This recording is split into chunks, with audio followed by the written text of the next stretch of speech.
It takes three qualities, essentially, to do well, and extremely well, actually, in this country. What is integrity? What does that mean for you? How do you find it? How do you know what you stand for? If you struggle with integrity, you're gonna lose a lot of people.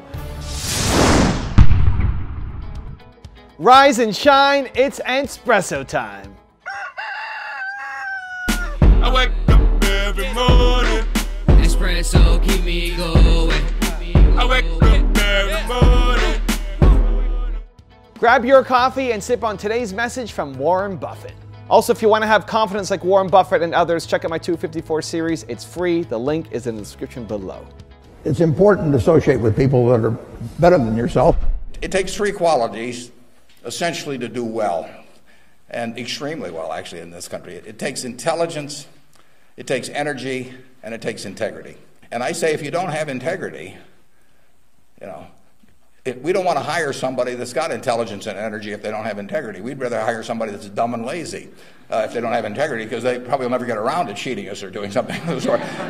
And integrity is absolutely an option. You know, you may not be able to throw a football 60 yards, and you know, you may not be able to run the 100 in 9.8. You know, you may not be able to sink three-pointers but you can choose where you stand on the integrity scale. You weren't born wired one way or the other. That is an absolute choice you make. Nobody wants to work with somebody who doesn't have integrity.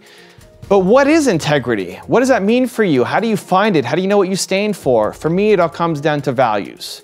When you understand what you stand for as a human being, when you know what your most important core value is, then you know how to live with integrity, and you know how to build a business based around integrity as well. And so the process that I go through is your one word. I wrote a book about it. You can read it, you can pick it up and understand how to apply it to your business and your life. But at the core is figuring out, if I had to stand for one thing as a human being, what is that thing? And so a quick process. Let's go through this quick exercise together. You can pick up the book later. Right now, think about one. Who was your favorite teacher growing up? You've had lots of teachers growing up through high school, university, elementary school. Who was your favorite teacher? It wasn't because they taught you grade 10 math. There was a reason. What was it? Who was the person and what was it? 2, what was your favorite movie growing up? Pick your favorite movie and why. And then 3, who's your favorite entrepreneur? Who's the person that you looked up to the most? Who did you learn the most from? Who do you most want to emulate? If I run through that scenario for myself, number 1, my favorite teacher is Madame Farr growing up at my school, Crescent School. She always believed in me. She always helped me. She always guided me. She helped take me from being a B student to an A+ student in my final year. She made me feel like it was possible. 2, my favorite movie is Seabiscuit. It's about this racehorse that's too small and a jockey that's too big and an owner that has no money and a trainer that's down on his luck. And they all seem to come together to build this racehorse that goes off and wins a whole bunch of races and helps lift the nation, based off a true story. I've seen that movie at least 30 times. 3, my favorite entrepreneur is A.P. Giannini. He started Bank of America. He was the guy who first gave immigrants in America money as a loan. He lent money to people based off of a handshake and a look in their eye, if you can imagine. He gave Walt Disney the money to have his first feature-length cartoon, and everybody thought he was crazy. And so, what's a common thread through all that? Between Madame Farr, Seabiscuit, A.P. Giannini, they may all seem totally disconnected. They're not. If I had to write down 3 characteristics, this is what you should do. You write down your 3 names, and then you have 3 characteristics for each one. The word believe pops off the sheet for me. I think about all of them, and believe comes out. Madame Farr believed in me. My other teachers are really nice, they really helped me, it was amazing, but she really helped move the needle because she believed in me. Seabiscuit, I've seen lots of movies, I love them all, it's great, but the idea of believe coming through that racehorse, I love it. It's a cheesy movie, but I love it. And then A.P. Giannini is the believe banker. Lent money to people and bet on them when nobody else believed in them. My one word is believe. As a result, I've built my entire business around it, right? My life and my business are built around believe. My videos, my newsletter, my website, my speaking gigs, the books that I write, everything I create, it's not just a strategy, it's a way of living. And that's having integrity with yourself. So why don't I make a top 10 video series on the stupidest things that people say? Because it's anti-believe, because it's negative. My channel would actually be bigger if I did the negative side of things. People would rather be entertained and laugh at others than educate themselves and get better. People would rather sit at home and watch 4 hours of Netflix every night than go off and spend 4 hours learning and try to build a business. They just would. We'd rather be entertained and educated. But I don't want to be in that business. I don't want to be in a negative business. I don't want to be in the hater business, because my one word is believe. And so that's having integrity with myself and then integrity with you guys, my audience, my customers, the people that I work with. And so yes, integrity is at the core of everything. If you don't have integrity, people do not want to work with you. But how do you figure out what that means? Of course, you're not going to go lie to somebody, right? Of course, stealing is going to be bad.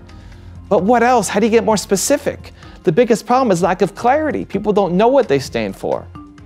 And as a result, you're living up to other people's expectations and versions, where I want you to live inside yourself. I want you to be standing on a rock when everybody else is standing on quicksand. You have clarity, you have definiteness of purpose, and it starts with figuring out your one word. So you can pick up the book, or you can go through that 3-step process. Think about who your favorite teacher was and why, write 3 words down for it. Think about what your favorite movie is and why, write 3 words down for it. And think about who your favorite entrepreneur or hero is of all time and why, write 3 words down from it. Look at what's similar, your one word will pop off the page, and now you know what integrity means to you. Now I've got a really special bonus clip that I think you're going to enjoy. But before that, question of the day, I want to know, what is your one word? Let me know, put in the comments below. Integrity. Integrity is very critical. Now, I know a lot of times people say, well, that person's a little bit, it's interesting how he is. I don't know, he kind of will go to the gray area, or he'll go to this area, he'll go to that area. Fine. Other people want to say that, no problem. People who stay with a founder for long enough of a time, they know that person may be crazy, but there's certain things they're not going to cross. If you cross the line there, how would you keep the best talent? How would you keep the best smart people around you? You're just not going to do it. If you struggle with integrity, you're going to lose a lot of people. That is a quality so necessary. I think Warren Buffett said there's 3 things he likes, right? Energy, integrity, and competency. I think those were the 3 things he says. Without integrity, forget the other 2, right? I want to say those are the 3 things that he had. The point is, to build a big business, you need people around you to trust you just as much as you trust them. That requires integrity. Great founders have that. Conduct yourself with integrity at all times. In every aspect of your life, be honest, be fair, keep your promises, do what's right for your family, for your friends, for your customers, for your clients, for your coworkers, for yourself. Remember, how you get things done is just as important as getting them done. And remember that your integrity is priceless when unquestioned, but worthless or worse when it isn't. Your integrity is one of the most valuable possessions you have. Protect it, cultivate it, wear it with pride. Another lesson that I learned as I was growing up from my dad was value of honesty and integrity. These are the cornerstone of everything we do in our life. Each one of us has this conscience. It tells us what's right, what's wrong, and what we should do and what we should not do. Many of us, or some of us, stop listening to this voice.